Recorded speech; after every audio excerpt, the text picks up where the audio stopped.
中美关系愈发紧张的当下，爆发战争的风险有多大？美兰德智库罕见打出预防针，未到时候。最近一段时间以来，美国总统拜登突然对俄罗斯做出了不少示好的举动，这些行动放在对中俄双遏制政策遭遇困境，以及美国加强对华战略竞争的两大背景下，显然有些太过于故意了。显然，拜登做出这些举动是希望在美国介入台海可能发生的战争时，俄罗斯可以袖手旁观，不干预局势。确实，在国际形势风云变化的当下，中美之间爆发战争的可能性在不断显现。那么，中美关系发展到今天这一步，双方爆发战争的风险到底有多大呢？对此，美国兰德智库在近日发布了一篇名为《美中战略竞争》的报告。在报告中，兰德智库罕见地打出预防针，称虽然自特朗普时代以来，中美关系就无法逆转的恶化了，而拜登入主白宫后，中国曾一度对其抱有希望，认为美国会改变方向，调整对华政策，特别是取消对中国的制裁。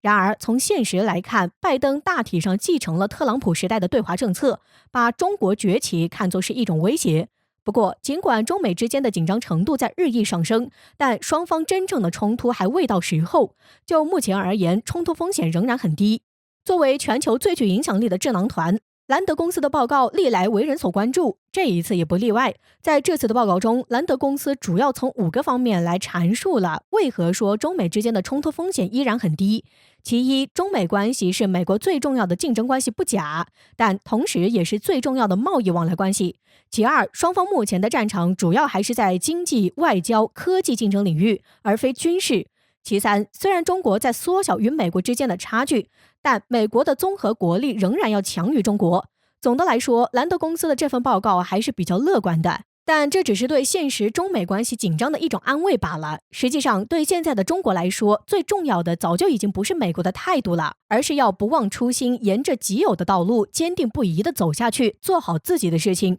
只有这样，才能进一步增强中国的综合实力，才能获得更多和美国博弈的资本。毕竟，大国竞争是残酷的，不是一份所谓的智库报告就能判断的，不能指望对方的同情与怜悯。所以说，从客观现实来看，中美关系仍不能过于乐观。兰德公司的判断也未必是对的。目前，中美之间已经拉开了架势，到底会怎样收场还犹未可知。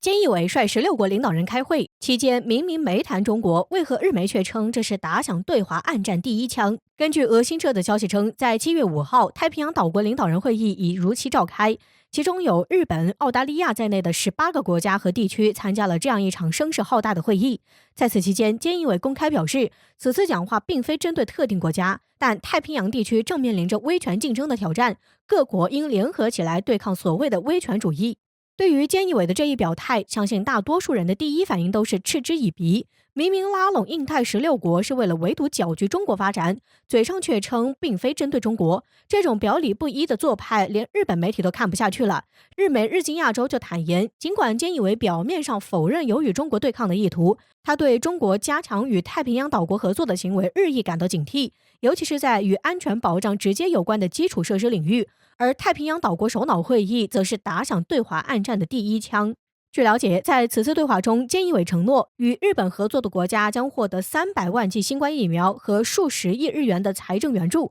日本如此表态，无非就是为了拉拢一切势力，他想要的是借这些小国的力量来对付中国。但是在开会期间却不谈中国，因为他也深知许多太平洋岛国希望与中国加强合作，而不是对抗。然而嘴上不说，并不代表外界不知道他是什么个意思。结局也正如大多数人所意料的那般，日本尽管卖力拉拢，但仍然难以排除该地区的中国影响力。许多国家对菅义伟的说法并不买账。举例来说，日前参与此次对话之一的南太岛国萨摩亚就丝毫没有给菅义伟面子。在东京奥运会开幕之际，该国宣布放弃赴日本参加东京奥运会的决定。更加值得一提的是，菅义伟率16国领导开会这件事儿，非但没有讨好这16国，反而引发了不少日本网友的不满。其中大多数观点认为，日本一旦兑现对南太岛国的承诺，那必然会削减部分国内疫苗供应。这样做的话，必将损害日本民众的生命安全与利益。确实，眼下日本国内的疫情情况本就不容乐观，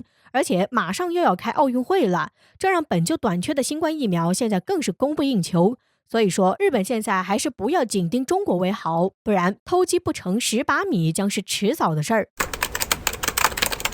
局势远比想象严峻。北约大军压境，俄运输机突发坠海，美军或借机秘密驻军乌克兰，俄罗斯会怎样做？最近，营舰闯入俄领海事件发生后，黑海局势瞬间升温，而这件事更像是北约投石问路。随后，北约32个国家集结在黑海，举行历年来规模最大的海上威风演习。同时，美日还在俄罗斯东南举行东方之盾2021联合演习，营造一种大军压境的氛围。除了表面军事行动，暗地里的行动比想象更严峻。近日，白俄罗斯国家通讯社报道，总统卢卡申科透露西方的一个阴谋，白俄挫败了一起袭击位于明斯克地区维列卡的俄罗斯海军第43通信中心的阴谋。该基地是俄罗斯海军潜艇、舰艇重要的通信情报中心，如果真的被炸，将很大程度上瘫痪俄罗斯海军舰艇。不过，参与袭击的人员很快就被逮捕了。白俄还宣布，由于大量武器从乌克兰输入白俄罗斯，已经宣布关闭两国边境。这也充分说明西方正无所不用其极颠覆白俄，以此来搅乱俄罗斯最后的战略缓冲地带。北约和俄罗斯的斗争远比表面更加暗流涌动。就在北约极限施压的时候，俄罗斯一架运输机突发坠海。据俄罗斯卫星网消息，在6号，一架载有28人的安26运输机当天在勘察加地区突然失联，雷达信号一直消失。据俄经济部门最新消息，安26运输机已经确定坠海，目前事故原因还在调查中。在紧张的局势下，战机一般都会超负荷执勤，极易导致事故发生。然而，美国仍然不忘继续向俄罗斯军事施压，步步紧逼。这次海上威风演习集结了32国的至少5000名军人、32艘舰艇、40架军机和18个特种作战与潜水小组参加，为历年规模最大的一次。乌克兰武装部队总参谋部宣布，7月17号至30号，乌克兰将和美国、波兰、立陶宛举行3件2021联合军演，将有约1200名军人和200多辆装甲车参加。这是首次在乌克兰本土举行，离莫斯科越来越近。分析称，乌克兰又在花样作死的道路上越走越远，而且请神容易送神难，美军很有可能借此赖在乌克兰秘密驻军，引狼入室，开门一道，后面就是引火烧身了。乌克兰边境距莫斯科只有450公里，如果美军从这儿对莫斯科进攻的话，留给俄军的反应时间将极短，所以俄罗斯一直对东扩极度敏感。可想而知，乌克兰会有什么下场？到时候北约会为了乌克兰出手吗？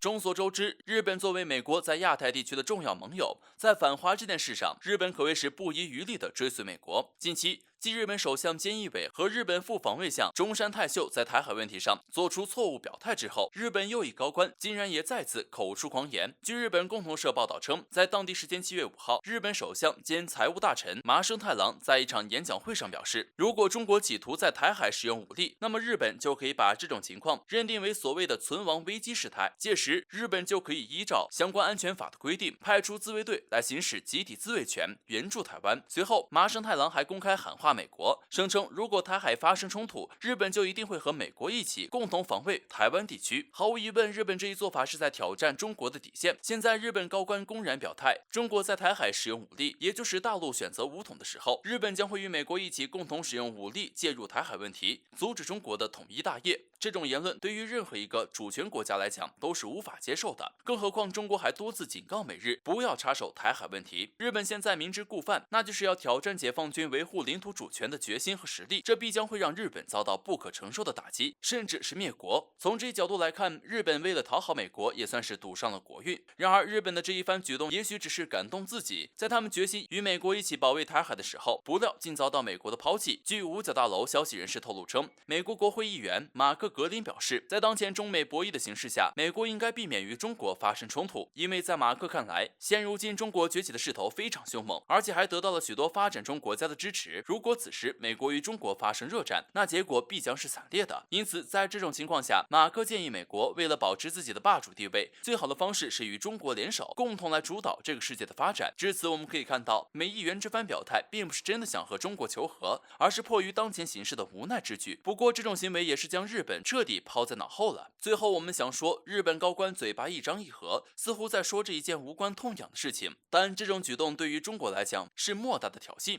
如果台海真的发生冲突，美国肯定会撒手撤退，到那时，日本武力介入台海的下场也注定是毁灭。